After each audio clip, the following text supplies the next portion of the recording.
Você que estiver com a sua Bíblia, pode fazer a leitura comigo. Eu vou ler e você acompanha, por favor. O Salmo diz assim, Salmo 128. Bem-aventurado aquele que teme ao Senhor e anda nos seus caminhos. Do trabalho de tuas mãos comerás, feliz serás e tudo te irá bem. Tua esposa no interior de tua casa será como a videira frutífera, teus filhos como rebentos da oliveira à roda da tua mesa. Eis como será abençoado o homem que teme ao Senhor. O Senhor te abençoe desde Sião, para que vejas a prosperidade de Jerusalém durante os dias de tua vida. Vejas os filhos de teus filhos, paz sobre Israel. Pastor Charles Swindoll, inclusive, vai mencionar que os Salmos 127 e 128, eles apresentam uma espécie de progressão. Ele vai colocar, por exemplo, se você já conhece o Salmo ou der uma lida depois, que você vai encontrar no 127, verso 1 e 2, o nascimento do lar, quando tudo começa. Os versos 3 a 5 vão trazer agora os filhos para dentro do lar. Quando nós chegamos no 128, os versos 1 a 3, eles vão nos apresentar a liderança dentro do lar, falando acerca, especialmente aqui, do homem. E ainda nos versos 4 a 6, das bênçãos nos anos futuros, além do lar. Então é um salmo que começa desde os primórdios, quando a família está nascendo, ou um bloco de salmos, e que retrata até mesmo o que é posterior à vida daquela família. Os filhos dos filhos, a paz e a bênção de Deus sobre a nação. E nós entendemos, irmãos, que esse tema, eu entendo que esse tema que vocês escolheram é muito propício, tema muito necessário. Amanhã, inclusive, eu vou falar um pouco mais, devo projetar alguma coisa, mas o que nós temos visto é um crescimento cada dia maior do número de divórcios, sobretudo no Brasil. Hoje nós já podemos dizer que há mais divórcios no Brasil do que novos casamentos. Essas são estatísticas que eu vou trazer aqui rapidamente amanhã. E pensar num relacionamento, numa família, num casamento que perdura, é o nosso desafio. Às vezes nós temos a sensação de que esse assunto é um assunto que importa apenas à igreja. Mas quando nós olhamos para a realidade fora da igreja, nós percebemos que a cultura também clama, a cultura também reclama o fato das famílias não estarem permanecendo unidas. Eu me lembrei, por exemplo, de duas músicas, artistas que retratam isso nas suas canções, alguma experiência que viveram, ou como casal, ou como filho de um casamento rompido. Uma delas, por exemplo, é da cantora Adele, que escreveu uma música que diz o seguinte na sua letra: poderíamos ter vivido tudo, ter tido tudo, rolando nas profundezas. Você teve o meu coração em sua mão e você brincou com o que eu sentia. É uma das músicas mais famosas da cantora, pelo menos eu acho que é uma das mais famosas, porque é uma das que eu mais conheço. John Lennon escreveu uma música também falando acerca da sua própria experiência, quando o casamento dos seus pais chegou ao fim. Eles dizem na biografia que ele, num primeiro momento, no momento em que os pais iam se separar, ele iria ficar com o pai. Mas quando ele viu a mãe indo embora, ele não aguentou e ele correu atrás da mãe. E aí, em uma das suas canções, ele retratou isso também. Há uma frase, inclusive, que está na canção que diz o seguinte: mamãe, não vá, papai, volte para casa. Olha que interessante. Gente que não vive a nossa realidade cristã dentro da igreja, mas que percebe os efeitos do término do relacionamento e reconhece que o ideal era que fosse depois do sim até o fim. E nós então, irmãos, percebemos que há necessidade de pensar, de conversar sobre esse tema. Eu vivi uma realidade pastoral ministerial que eu não havia vivido ainda. Eu confesso aos irmãos que o pós-pandemia me assustou muito com a realidade dos casais da igreja. E, infelizmente, a realidade na Betel foram de alguns casamentos chegando ao fim. Esse é um assunto, irmãos, que tem se tornado cada dia mais comum. A gente escuta uma história aqui, outra história ali, e talvez você veio para esse encontro, talvez que bênção com a sua digníssima aí ou com o seu marido, mas talvez vivendo alguma crise, passando por alguma adversidade, talvez querendo uma palavra específica para que você pudesse reacender no seu coração a chama do compromisso, do amor. E eu entendo que o Salmo 128 é mais uma dessas pérolas que o Senhor nos presenteou para nos auxiliar, para que nós possamos olhar para isso não só como um tema de um encontro, mas como a realidade da nossa vida, o amor que resiste. E quando nós olhamos então para o Salmo 128, nós vamos perceber essa realidade. O Deus que tem um propósito, uma missão para a família. Costumo dizer que quando nós olhamos para Gênesis, o que fica muito claro é que o casamento não foi algo idealizado pelo homem. Foi algo idealizado por Deus, plano de Deus. E isso não mudou. Os planos de Deus são perfeitos.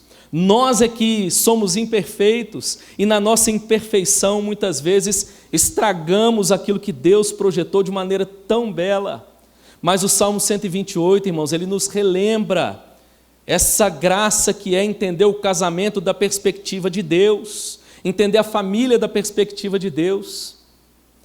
Esse salmo nos ajuda, por exemplo, a corrigir a maneira como nós enxergamos a base, o fundamento, o alicerce do casamento. Cada dia mais a nossa cultura tem ensinado, tem pregado que a base do casamento é a felicidade. E as pessoas, à medida que elas não se sentem mais felizes, elas dizem, olha, não dá para continuar dessa forma, porque afinal de contas, eu preciso buscar e perseguir a minha felicidade. Até mesmo o amor tem sido distorcido, entendido de maneira equivocada, e nós vamos falar bastante disso nesses dias. Mas para nós então caminharmos para essa nossa breve reflexão nessa noite, eu quero mostrar para você nesse salmo algumas características do casal, do casamento que resiste, que prevalece. Vou usar o tema aqui, tá? Do sim até o fim. E a primeira delas, irmãos, olha que beleza nós encontramos nesse salmo. É que o seu casamento, o casamento desse casal, é alicerçado na bênção de Deus. Esse Salmo 128, ele tem uma característica muito curiosa. Vou falar num bom português de Minas, minha melhor maneira de explicar. É como se fosse um sanduíche. 2 versos são os pães. Você já jantou, então não tem problema falar de sanduíche. E 2 versos o recheio. O recheio é uma delícia, mas só vira sanduíche depois que a coisa está completa ali. O pão de cima, o pão de baixo e o recheio. O que cobre esse salmo e o que está por baixo desse salmo são os versos 1 e 4. Olha que interessante, como eles têm um sentido parecido. O verso 1 vai dizer, bem-aventurado aquele que teme ao Senhor e anda nos seus caminhos. E o verso 4, eis como será abençoado o homem que teme ao Senhor. Então ele vai apresentar para nós como base, como alicerce, esse entendimento acerca da bênção de Deus. É mais do que felicidade. É interessante porque ele começa apresentando a felicidade, mas no verso 4 agora ele fala de bênção, como será abençoado, porque a felicidade, de certa forma, na nossa perspectiva subjetiva, ela pode parecer que em algum momento escapou da nossa experiência como casal. Mas quando nós percebemos que o casamento instituído por Deus tem o selo da bênção de Deus, irmãos, nós enxergamos que é possível resistir do sim até o fim. Quando nós olhamos para essa realidade, a realidade desse salmo, nós vamos perceber que ele está, de certa forma, ecoando Gênesis 12. O que Deus disse para Abraão lá em Gênesis 12? Que era para ele sair da sua terra, da sua parentela, mas que Deus faria o que com ele? Deus o abençoaria e faria com que as famílias da terra fossem benditas, fossem abençoadas por causa de Abraão. E aqui, irmãos, no Salmo 128, nós encontramos o selo da bênção de Deus novamente sobre o casamento e a família. Pastor, o senhor está dizendo que o casamento e a família não passa por dificuldade, não passa por adversidade, não passa por crise. Não, eu estou dizendo exatamente que apesar disso tudo, quando ele reconhece que há um Deus que tem propósito e abençoou a união, ele resiste e prevalece. Esse é o sentido do Salmo, esse é o alicerce desse casal. Entender que esse casamento recebeu a bênção de Deus. Entender que esse casamento tem da parte de Deus as suas mãos estendidas para que ele possa prosperar. Eu me lembro de uma história, especificamente, que vivi com a minha família. Eu e a Ingrid vivemos uma história um pouco parecida com a de Jacó e Raquel. Foram mais de 7 anos para a gente se casar, mais de 7 anos de namoro. Nós começamos a namorar em 2001 e nos casamos em 2008. Então eu completo agora em novembro 14 anos de casado. E quando nós já tínhamos alguma história ali de casado, já há alguns anos, nós resolvemos ter filhos. E como alguns casais experimentam, nós tivemos dificuldade. Os primeiros anos de tentativa não foram fáceis. E a Ingrid, quem ainda não a conhece vai perceber que ela é aquela mãe por vocação, mãe por natureza. A Ingrid é aquela bênção com as meninas. E eu me sinto muito privilegiado da mãe, além da esposa, da mãe que Deus deu para minhas filhas. A Ingrid é aquela mãe que enfrenta as dificuldades e tudo mais, mas, por exemplo, ela amamentou a Bebel até 2 anos e meio. Só parou porque a Laís estava chegando. E da Laís, ela parou porque a Malu estava chegando. Então são 6 anos, irmãos. Haja produção, hein? Mas quando nós estávamos ali na tentativa, a Ingrid frustrada, triste, preocupada, ela inclusive compôs uma canção linda. Nessa canção ela declarando para Deus: Deus, se o Senhor não quiser me dar filhos, eu não vou reclamar, eu entendo. Eu já entreguei minha vida para o Senhor, se o Senhor tiver outros planos, amém.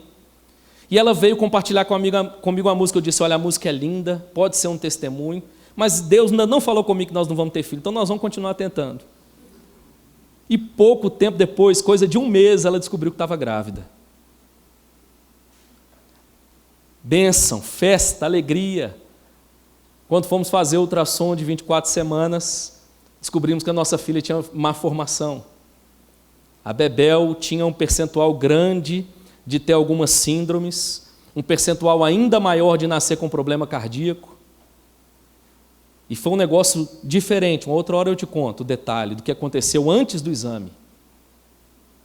Mas graças a Deus, irmãos, chegou o dia do parto, nós estávamos ali tranquilos, a Bebel nasceu, foi separada já da gente para ser preparada para a cirurgia. Com menos de 24 horas ela estava sendo operada, 12 dias na UTI.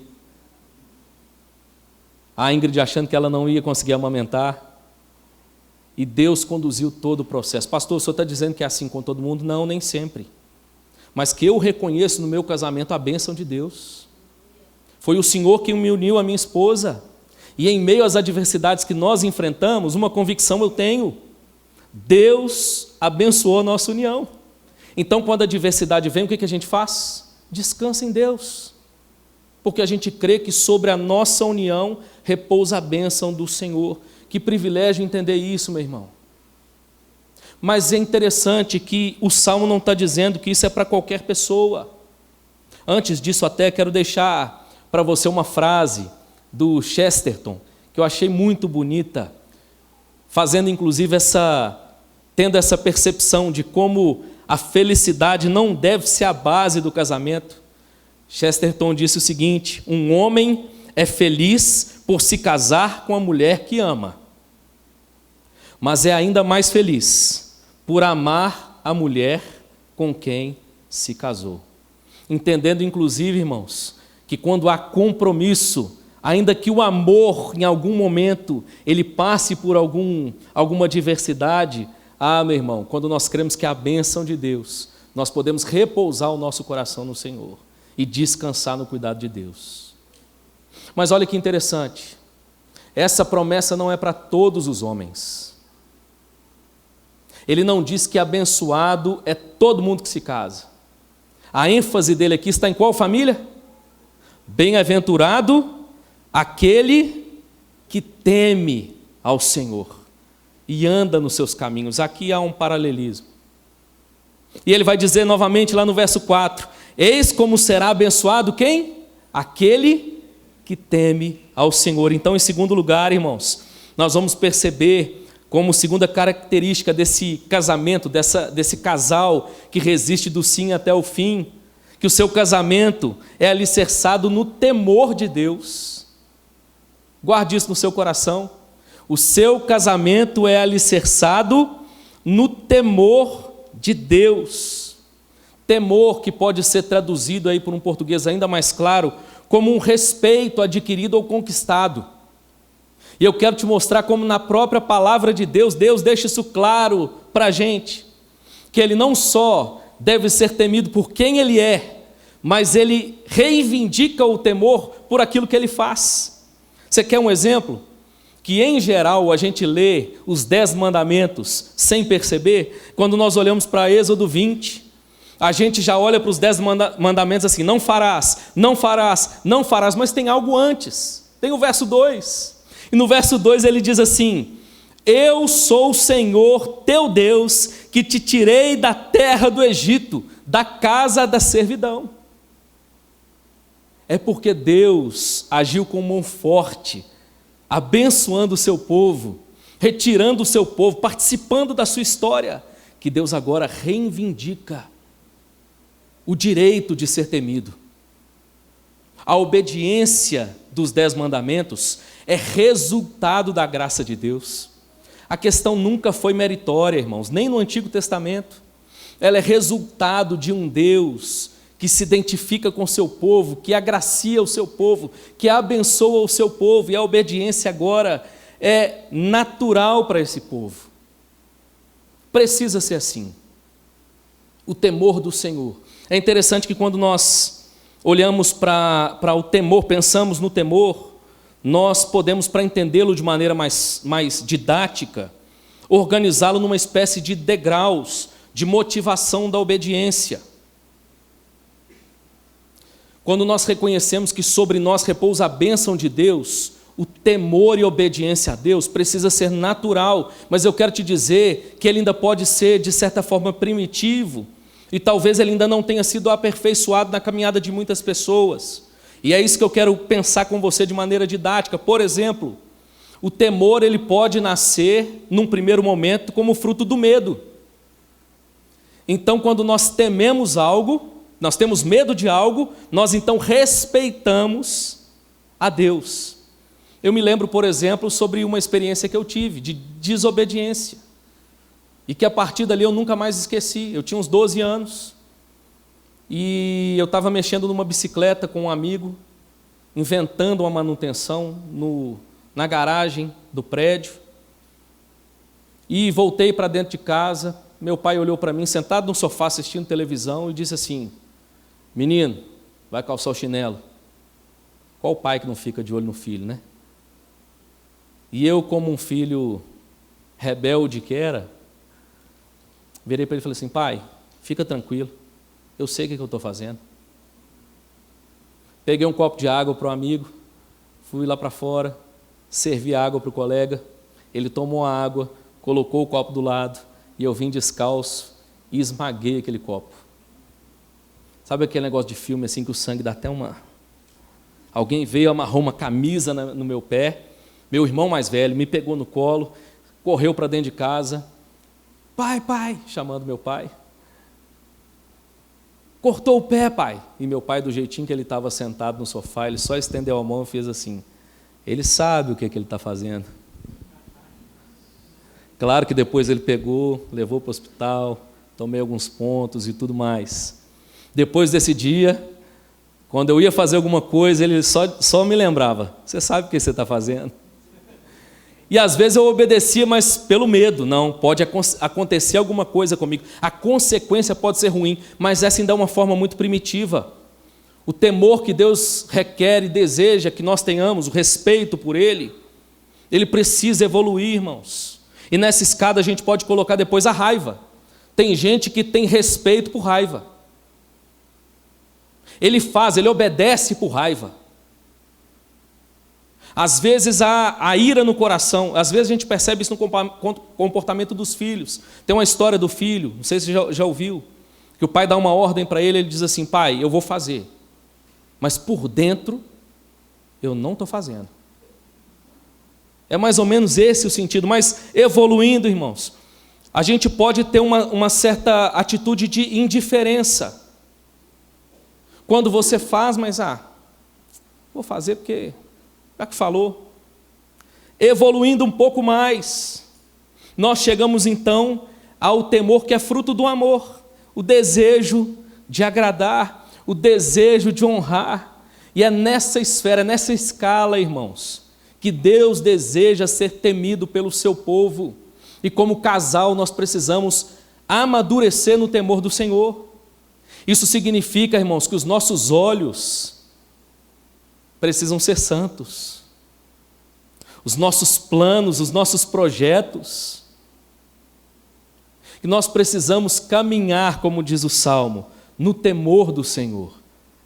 Amém, meu irmão?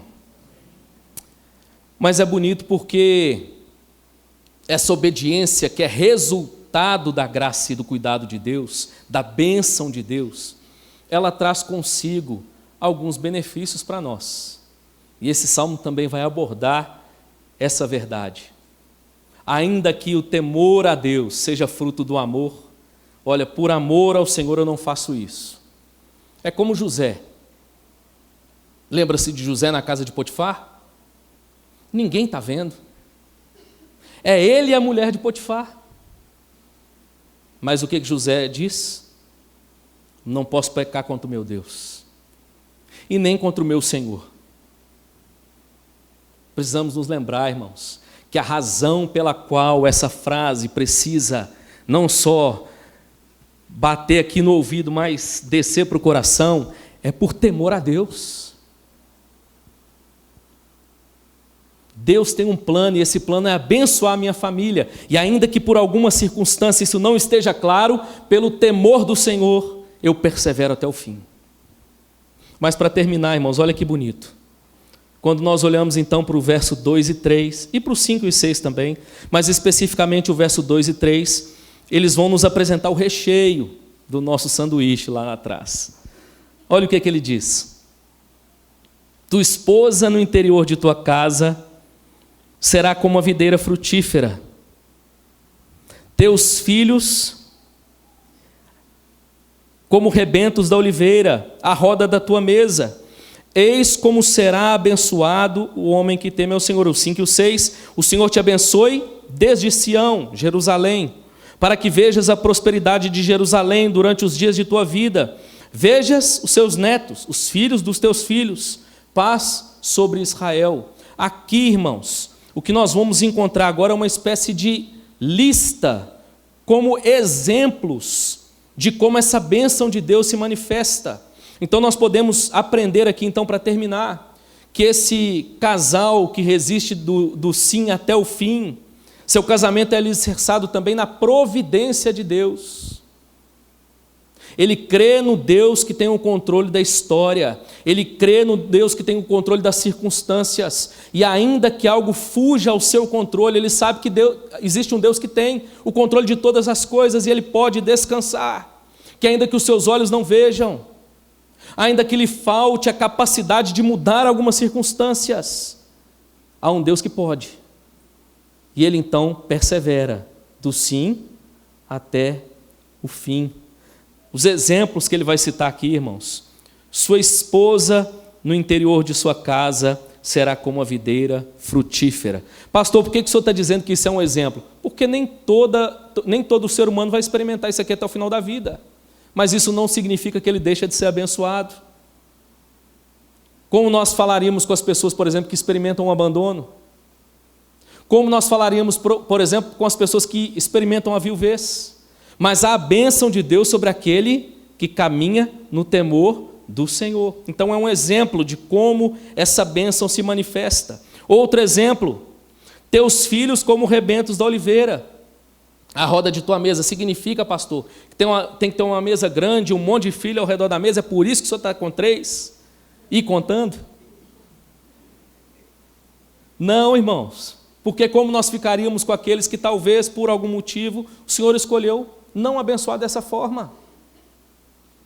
Aqui eu ainda não conheço a realidade, mas sei da realidade de casais na nossa igreja, na Betel. Isso aqui é um exemplo, irmãos, de como Deus na sua providência conduz todas as coisas, mas certamente a bênção de Deus irá ser derramada sobre o seu povo. Mais um exemplo, a bênção de Deus sobre Jerusalém, de certa forma, reduzindo aqui para eu não ter que explicar muito, mas nós podemos olhar para a igreja, irmãos, como sinal de bênção de Deus, a caminhada em família, e finalmente, os netos. Eu ainda não cheguei lá, mas pela experiência que eu tenho com os avós, e eu ouvi alguém dizer isso ali agora, que de certa forma, o amor pelos netos é um negócio diferente. Mais um sinal dessa graça de Deus, ou seja, irmãos, de que esse Deus que prometeu abençoar, esse Deus que deve ser temido, Ele é o Deus que tem o controle de todas as coisas, e certamente a bênção de Deus se manifestará sobre os seus filhos. Exemplos então de trabalho, esposa, os netos e tudo mais. John Piper escreveu um livro chamado Doce e Amarga Providência. E é interessante como ele mostra nesse livro, que comenta a história de Ruth, a maneira como Deus, na sua infinita sabedoria, conduz todas as coisas, não só para que o seu plano se cumpra, não só para que ele seja glorificado, mas para que Ruth experimentasse dessa providência de Deus, mas ela nem sempre é doce. Há lágrimas na história, há choro, há luto, há separação, há fome, há dificuldade, mas há também a provisão de Deus, há também o cuidado de Deus. Capítulo 2, por exemplo, de Ruth vai dizer que por uma questão do destino, Ruth entrou no campo de Boaz. Há ali um senso de humor no texto bíblico, dizendo, olha, que coincidência, ocasionalmente ela entrou no campo de Boaz. Boaz foi um homem que era filho de uma prostituta. O nome da mãe dele era Raabe. Não era uma mulher de bens, mas que quando o caos reinou e a fome veio sobre Jerusalém, ao ponto de Elimeleque pegar sua família e se retirar, Boaz permanece na terra crendo que Deus disse que era ali que ele proveria para o seu povo. E o capítulo 2 vai dizer, irmãos, que ele havia se tornado o senhor de muitos bens. Pastor, quer dizer que todo mundo vai experimentar? Não, irmãos, é mais uma prova, uma forma diferente de nós experimentarmos a providência de Deus. Fato é, irmãos, que nós podemos descansar no fato de que Deus conduz todas as coisas para o louvor da sua glória, mas também, irmãos, para que a bênção que Ele prometeu para o seu povo seja experimentada na nossa vida como casal e como família. Rapidinho para terminar, a história da minha família, você está me conhecendo um pouquinho mais. Meu pai, em 1979, sofreu um acidente em uma cidade do interior de Minas, Coronel Fabriciano. Meus 2 irmãos são de lá. Em 1979, meu pai veio em uma Kombi e bateu na traseira de um caminhão. Ficou preso nas ferragens por 2 horas e meia. Teve traumas diversos, hemorragia, uma série de problemas, parada cardiorrespiratória, mas sobreviveu. Não havia muito recurso naquela cidade. Então transferiram meu pai para Belo Horizonte. A família precisou ir para lá por causa do tratamento. Meu pai ficou 1 ano e meio dentro de um hospital. Depois de 1 ano e meio, ele saiu com sequelas, primeiro numa cadeira de rodas, depois nas suas muletas, e até hoje ele ainda tem dificuldade de locomoção como fruto desse acidente. Meus pais pretendiam ter 2 filhos. O Juliano, que a essa época tinha 5 anos, e a Maria Fernanda, que era um bebezinho recém-nascido. E quando chega em Belo Horizonte, minha mãe descobre que ela estava grávida de um filho não planejado. Confesso a você que isso me perseguiu um tempo na minha história. Eu olhava e isso me causava alguma sensação ruim. Filho não planejado, família vivendo dificuldades em Belo Horizonte como fruto disso tudo, irmãos. Mas hoje eu olho para trás e percebo como Deus conduziu todas as coisas. E nós fomos parar exatamente no bairro Planalto. Minha mãe afastada 12 anos do Evangelho. No meio da adversidade, ela resolve procurar uma igreja presbiteriana. E a igreja presbiteriana do bairro se chamava Igreja Presbiteriana Betel. E lá, irmãos, quando eu tinha 3 anos de idade, eu cheguei. Permaneci por 39 anos. Fui criança, adolescente, e como disse o pastor, presbítero, pastor auxiliar 6 anos do pastor Luciano, pastor titular da igreja por 5 anos. E hoje eu percebo, irmãos, como Deus conduziu a minha história. E eu não posso deixar de reconhecer que o nosso Deus é um Deus que faz todas as coisas muito bem. Talvez hoje você está enfrentando alguma realidade no seu casamento, ou teme enfrentar. Descanse no Deus, meu irmão, que prometeu a sua bênção sobre a sua casa, em nome de Jesus. Amém? Você pode fechar os seus olhos? É o começo daquilo que nós cremos que Deus ainda vai ministrar aos nossos corações. Eu quero te dar a oportunidade, agora, quem sabe, de, enquanto eu oro, dizer isso para Ele: Senhor, cuida do meu coração. Não só daquilo que eu trago conscientemente para cá, mas quem sabe daquilo que eu ainda não percebi. As ciladas, os enganos que o meu coração pode estar sendo o alvo. E que o Senhor me permita manter o foco, manter o olhar firme nessa promessa. O Senhor prometeu abençoar a minha vida e a minha família, o meu casamento. Senhor Deus, nós te louvamos nessa noite, por esse tempo tão especial que o Senhor separou para nós. Obrigado, Deus, porque o Senhor teve essa ideia maravilhosa de nos unir como casais e de nos conceder famílias e abençoar as nossas famílias.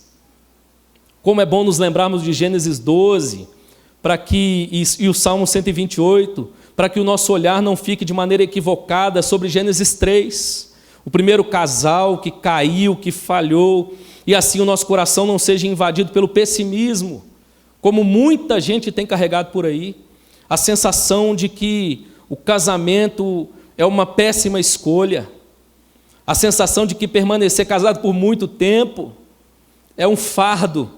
Não, Senhor, ao contrário disso, o Senhor nos permite perceber que o casamento e a família é uma grande bênção. Ó Deus, dá-nos a graça de caminharmos no temor do Senhor, que as nossas escolhas, a nossa obediência, a Tua palavra, seja algo real, Deus, e notório em nome de Jesus, e seja algo praticado por amor ao Senhor. Pai, dá-nos a graça de descansarmos no fato de que o Senhor tem o controle de todas as coisas. O Senhor é o Deus que tem o controle de cada circunstância.